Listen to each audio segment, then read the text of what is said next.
Hi, వీడియోని చివరి వరకు చూడండి, లైక్ చేయండి, ఎవరికైనా అవసరం అనిపిస్తే వాళ్ళకి షేర్ కూడా చేయండి. ఇన్ కేస్ మీరు నా వీడియో ఫస్ట్ టైం చూసినట్లయితే ప్రాపర్టీస్ గురించి మరిన్ని వీడియోస్ కోసం please follow me on Instagram.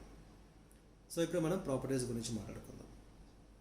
Properties అనగానే మనకి ఫస్ట్ వచ్చే థాట్ ఏంటంటే ఉండడానికి ఒక సొంత ఇల్లు. సొంత ఇల్లు అనగానే అది అపార్ట్మెంట్లో ఫ్లాట్ కావచ్చు, ఇండిపెండెంట్ హౌస్, విలా, డూప్లెక్స్, ట్రిప్లెక్స్, ఏదైనా కావచ్చు. ఓకే, సో ఇప్పుడు మనకి ఎటువంటి ప్రాపర్టీ కావాలనేది మనం ఎలా డిసైడ్ అవుతాం?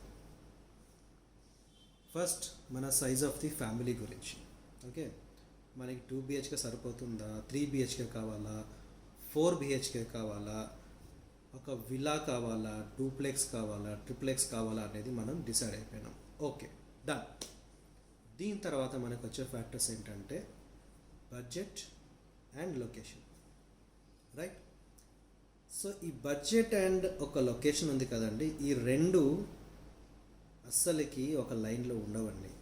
ఎందుకంటే మీకు బడ్జెట్, ఒక సర్టెన్ బడ్జెట్ మీరు అనుకున్నారు, కాకపోతే మీరు అనుకున్న బడ్జెట్లో మీరు కావాలనుకుంటున్న లొకేషన్లో మీకు ప్రాపర్టీ దొరకట్లేదు.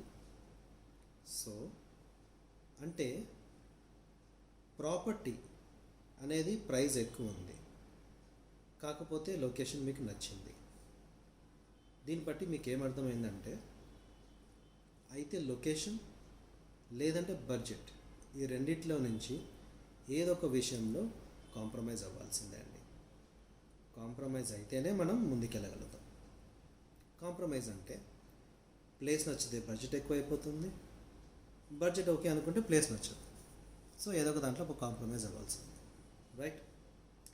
సో దిస్ ఇస్ వాట్, ఇది ఈ వీడియో టాపిక్. నెక్స్ట్ మనం ఇంకా మాట్లాడుకుందాం. Thank you.